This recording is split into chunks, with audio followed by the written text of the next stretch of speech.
First of all media friends మొన్న Vimal theatre దగ్గర చాలా డిస్కంఫర్ట్గా ఫీల్ అయ్యారు. 1:30 వరకు కూడా అక్కడ షోలు పడకుండా చలిలో నుంచోబెట్టి ఇది జరిగిందని విన్నాను నేను. నిజంగా చాలా చాలా చాలా చాలా సారీ. ఎందుకంటే నాకు తెలీదు, అంటే నా నా కప్ ఆఫ్ టీ కాదు అది. చాలామంది మీడియా ఫ్రెండ్స్ అందరికీ కూడా 1:30కి ఒక 3 గంటల సినిమా, అది పడుకుని మంచి నిద్రలో ఉండాల్సిన టైంలో మైండ్ గేమ్ చూపించాం అక్కడ. ఆ మైండ్ గేమ్ దాని తర్వాత రిజల్ట్ కరెక్ట్గా 4:30కి ఆ రిజల్ట్ బాగా రాశారు. Thank you so much. ఎందుకంటే ఒక సినిమా అంటే ఎంటర్టైన్మెంట్ సినిమా ఏదో వేయచ్చు, కానీ ఇంత మైండ్ గేమ్స్ ఇవన్నీ ఉన్న టైంలో యాక్చువల్గా రాంగ్ టైంలో పడి కొంచెం అందరిని ఇబ్బంది పెట్టాము. సారీ దానికి. నెక్స్ట్, ఫస్ట్ ఆఫ్ ఆల్ నాకు ఈరోజు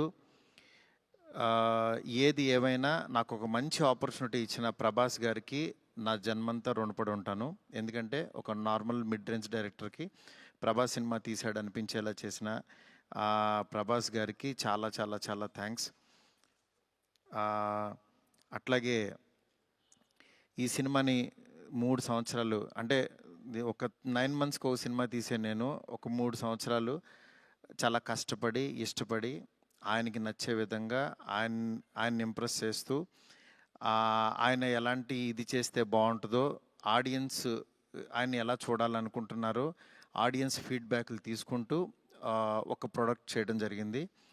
బట్ యాక్చువల్గా ఈ ప్రాసెస్లో చాలా కొత్తగా చూపించాలనుకుని, అంటే లాస్ట్ క్లైమాక్స్ అదంతా చూసిన వాళ్ళందరూ అసలు ఇండియన్ స్క్రీన్ మీద ఇలాంటి మైండ్ గేమ్లో ఒక కమర్షియల్ హీరో సినిమా ఇంతవరకు రాలేదు, నిజంగా చాలా కొత్తగా ఉందని ఈరోజు 40 మినిట్స్ ఎపిసోడ్కి మాత్రం చాలా ఎప్రిసియేషన్ వస్తుంది త్రూ అవుట్ వరల్డ్ వైడ్.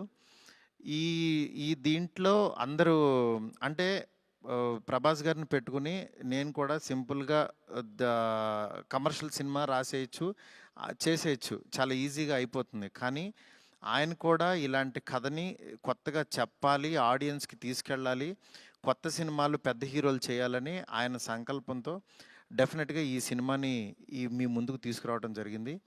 నిజంగా అది కామన్ ఆడియన్స్కి చాలామందికి రీచ్ అయింది. నెక్స్ట్ రిజల్ట్ అనేది వెంటనే ఇప్పుడే 1 డేలోనే డిసైడ్ అయ్యి ఒక షోలోనే డిసైడ్ అయ్యి అనేసుకోవటం కరెక్ట్ కాదు. ఎందుకంటే ఇప్పుడు పండగ ఉంది, అన్ని సినిమాలు చూస్తున్నారు, చూడాలి. ఒక 10 రోజులు ఆగితే ఈ సినిమా ఏంటని తెలుస్తుంది. ఎందుకంటే